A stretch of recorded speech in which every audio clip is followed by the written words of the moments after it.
Right now, though, I want to talk about the link between affordable housing and Calgary's prosperity. And the flip side of that coin, of course, is if we lack affordable housing, at what point does that start to have an impact on the city's prosperity? Reason for this, population growth. Alberta's population growth is outpacing the rest of the country.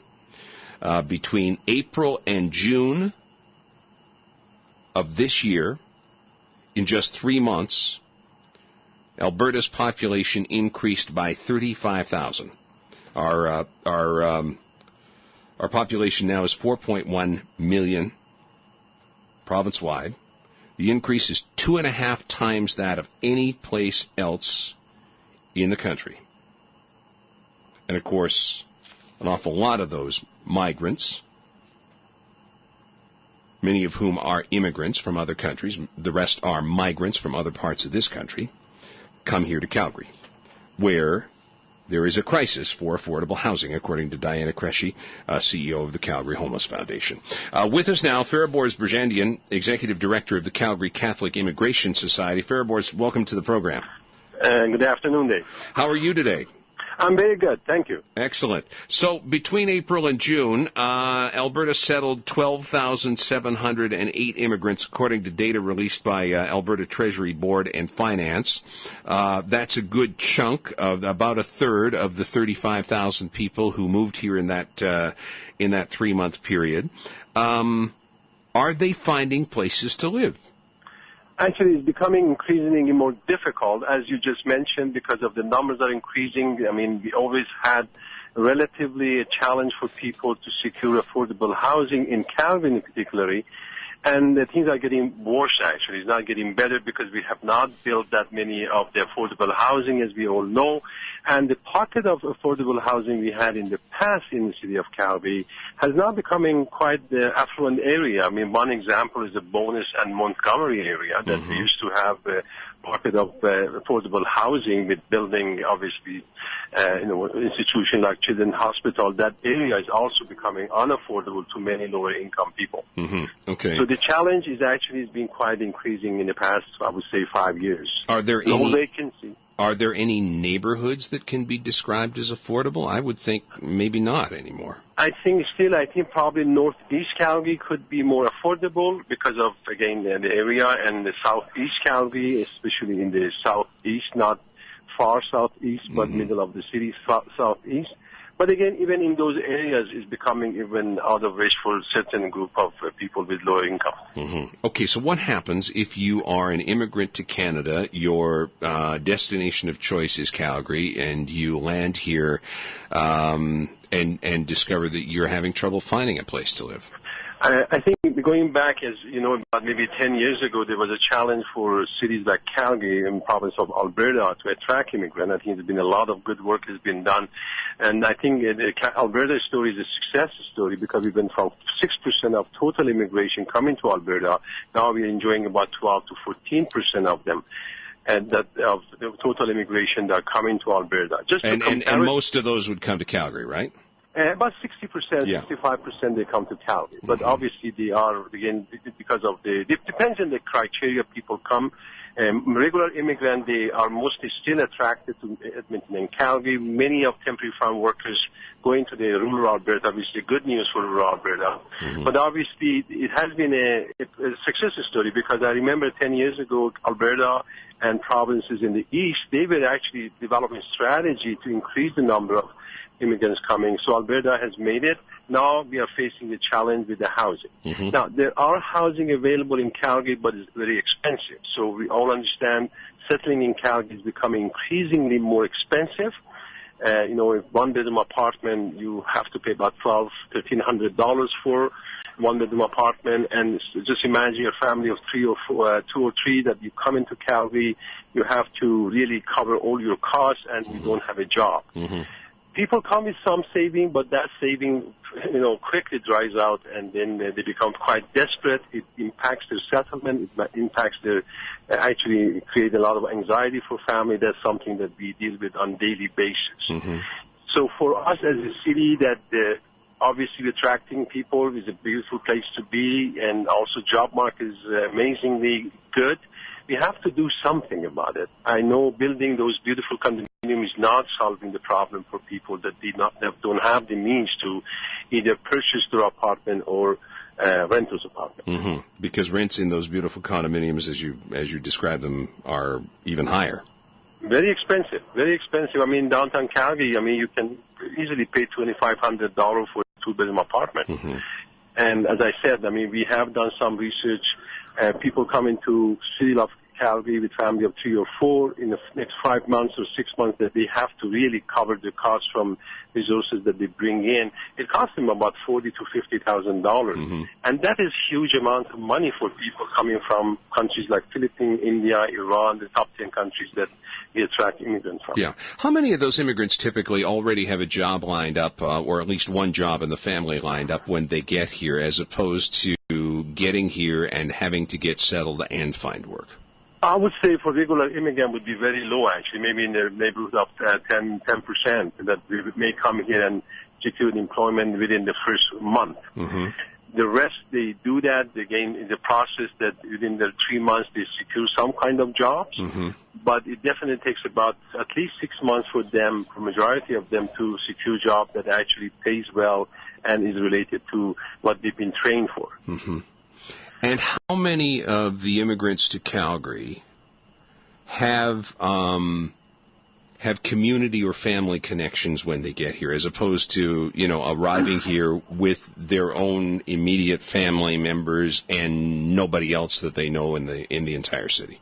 I think we got quite a good support system, if that's what you're asking. We got quite a good support system established in Calgary, and I think, thank God, we did that. Otherwise, how would we manage an influx of, we tripled our number of newcomers coming to Calgary. Obviously, that support is there, but at the same time, families may not be able to help you, but not really provide you accommodation, because this is the people that they have families here.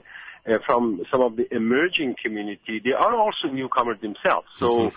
coming here, they probably live in a 2-bedroom apartment or a condo themselves, and accommodating another couple or another family in those environment would be quite challenging. And actually, because I've worked very closely with the community, I know a lot of them actually to try their best to allow people to live in their basement, but this is not really a durable solution. Mm-hmm. Maybe over the short term, over a matter of weeks, it's a matter of weeks they would, but then the kids have to go to school, and the whole dynamic of the family kicks in, and again, people do come here. And I think as a city that we are growing so fast, we need the people to be here, obviously, and I think the danger is that people start calculating and finding Calgary too expensive even to think about settling there mm-hmm. from abroad or even within Canada. We're seeing actually a huge influx of immigrants that they go to other parts of the country. They go to Toronto or Vancouver or Montreal, and then they relocate to Calgary within few weeks of arrival to Canada. Mm-hmm. So Calgary, Alberta in general, Calgary in particular, have gained international reputation. People love to come here and settle here. But again, when they come here, obviously the housing is amazingly difficult for them. Okay. And there's a direct link, of course. If affordable housing is in too short supply and people stop coming here, then our booming economy takes a hit because there's nobody coming here to fill the jobs that are available. Can you stay with me, Fariborz? Sure. Excellent. I'm going to take a quick break. When we come back, I want to talk about some solutions, okay? Sure. Fariborz Birjandian is my guest. He's the Executive Director of the Calgary Catholic Immigration Society. Your calls as well, 974-TALK. I'm Dave Taylor, back after this. Speaking with Fariborz Birjandian, the Executive Director of the Calgary Catholic Immigration Society, and talking about the lack of affordable housing in this city and how it threatens to undermine our prosperity. So, solutions, Fariborz. What do we do? Secondary suites? I think we need to look at two set of solutions. One is short-term, one is the longer term. I think the short-term, as you mentioned, I think the secondary suite could provide some, add some to the inventory. Definitely, we know that research has identified that it would add some to the inventory. So it is actually from the settlement side. Also, we feel that it's actually good for the integration as well. Mm-hmm. Because now what has happened in the city of Calgary, and we have warned about it for many years, that we are creating kind of a two-city, one west of Barlow and Barlow, one east of Barlow. I mean, the prices... I'm sorry, say that again. Two cities? We are creating two cities. I mean, when you look at the cost of housing in the west side of the Deerfoot or Barlow, is quite different from the east side of it. Okay. So many immigrants now, because they can't afford to live in the other side, so they choose to go. Not that they want to go in that area, but they definitely, because of the housing market and the price, that they can afford to go to that side. We have to prevent that. We have to create a city that this diversity is spread across the city.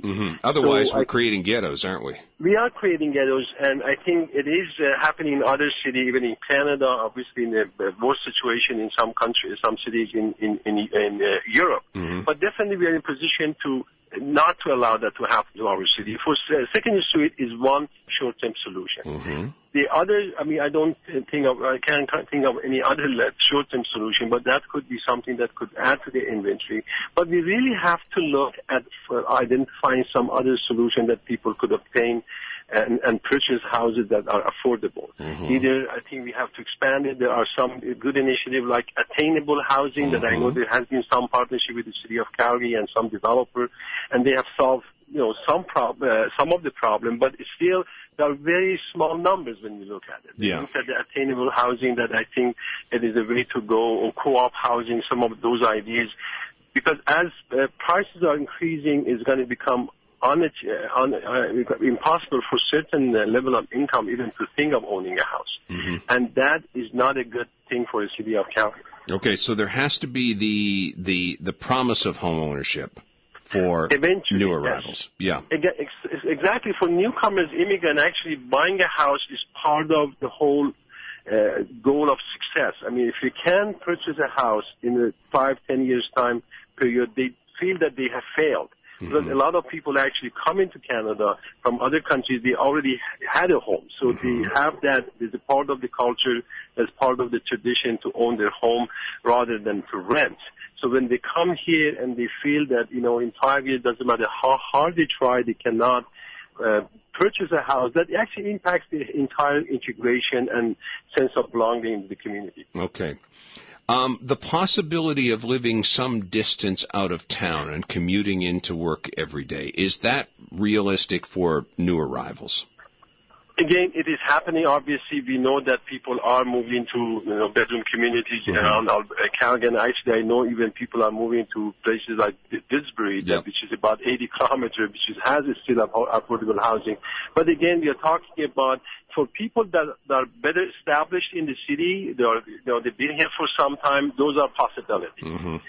Because they may do it because they get a better quality of housing, maybe better quality of living for the children. But for newcomers, traditionally they want to be where everybody else is. I mean, they want to be close to the downtown area, which now is becoming impossible for Calgary.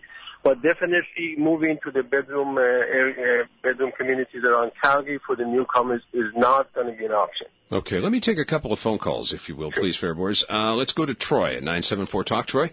Hey, guys. How's it going? Good. First thing, it's obvious it's just not an immigration problem. It's also a problem with people living in the city trying to afford housing as well. One of the big issues, I think, is the landlords have to be held accountable as well, because a lot of them, when it gets to a certain percentage of vacancies in the city, it seems to be they start to gouge a little bit in their rent. There's no reason you should have to pay $1,500 a month for a slum and forest lawn. A simple solution, too, with the government. I mean, a lot of people forget that not everyone in this city makes $100,000 a year, and not everybody works downtown. That seems to be the stereotype when you come to this city. I think a simple solution should be something in the government's hands, something called rent control. It works in cities like New York City, which is a large, very expensive city to live in. Why can't they bring in some sort of rent control here in Calgary as well? Because people need a place to live. If you can't afford a place to live, well, you're going to lose your job, and eventually you're going to cause or perpetuate the homeless problem in the city as well. All right, Troy, thank you for that. Fariborz, any response? I think that's that's something to consider. But again, the price of housing has gone up so much. Even if they want to control the rent, still the rent would be high, because now for a 2-bedroom apartment in downtown Calgary, you're paying about $300,000 plus. So I don't know how they're going to evaluate the actual rent of that place. But definitely, but I agree with it, it should be a control in how much people can increase the rent. Mm-hmm. Okay. But still, knowing the prices, I know still the rent high was going to be starting going to be very high. Yeah. Stephen, hi, go ahead. Yeah, when I first moved to Calgary 30 years ago, I started looking to buy a house in the Southwest, and within that day, I realized that I could only afford the Northeast. Mm-hmm. So I went way out, 68th Street, and it was as far northeast as you could get. That would be way out then, yeah. Mm-hmm. And I worked my way, hard over the last 30 years to get into a nice neighborhood now. So what did you pay for your first house? $67,000. $67,000. What would that house be worth today?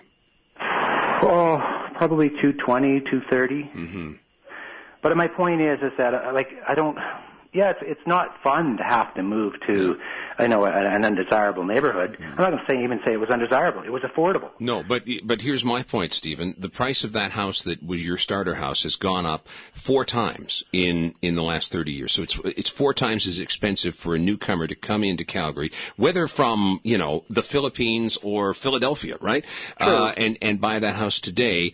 Than it was when you bought it. Has your wage gone up 4 times in 30 years? When I bought that house for $67,000, I was working in a millwork shop making $7 an hour. Okay. I thought I stayed up at night worrying that I'd done a terrible thing. But, I bet you did. But now, I think wages go up accordingly, and my daughter's looking to buy a condo, and it's going to be $250,000 to $350,000. Yeah. That's unheard of. But when she gets into when she's in the work market, she's making 4 times what I did too. So. Okay, all right. Thank you for that, Stephen. Fariborz, what do you say to that? Oh, I agree with that. I think again that's funny. Actually, my story. When I got here about 27 years ago, I bought a condo, 3-bedroom condo in Northeast for $50,000. But the problem is actually that's what people are trying to do now. But the difficulty, at that time, a vacancy rate was 7%. I remember when I came here, 88. Mm-hmm. But now we're dealing with the 1%. Eventually, that's what people are doing. They go where they can afford it. Mm-hmm. But again, as a city that has a plan to grow, is that our strategy? I don't think so. We should stop there. We should really think more deeply and say, how are we going to address the issue in the long term? By investing, maybe building more affordable housing, maybe providing some incentive for people that they want to buy a house. The people actually can afford, they pay more. They can afford to buy a house if they get a mortgage in some cases, but they cannot afford really rent. Mm-hmm. Because now we have a low interest rate that when you do the calculation, it is more affordable to buy than to rent. But again, becoming eligible for mortgage, that itself is a problem. Yeah, and don't forget that interest rates will not stay this low forever. And as you said, it might be something, but still, some banks, if you're a newcomer, they expect you to put 35%. Did you say 35%? Yes, 35%. If you're a newcomer to Calgary, few banks, they would give you a mortgage if you put down 35%. All right. I got to stop you there, Fariborz, because I'm up against the clock. Thank you for doing this with us. I really appreciate it. Thank you very much. Fariborz Birjandian, executive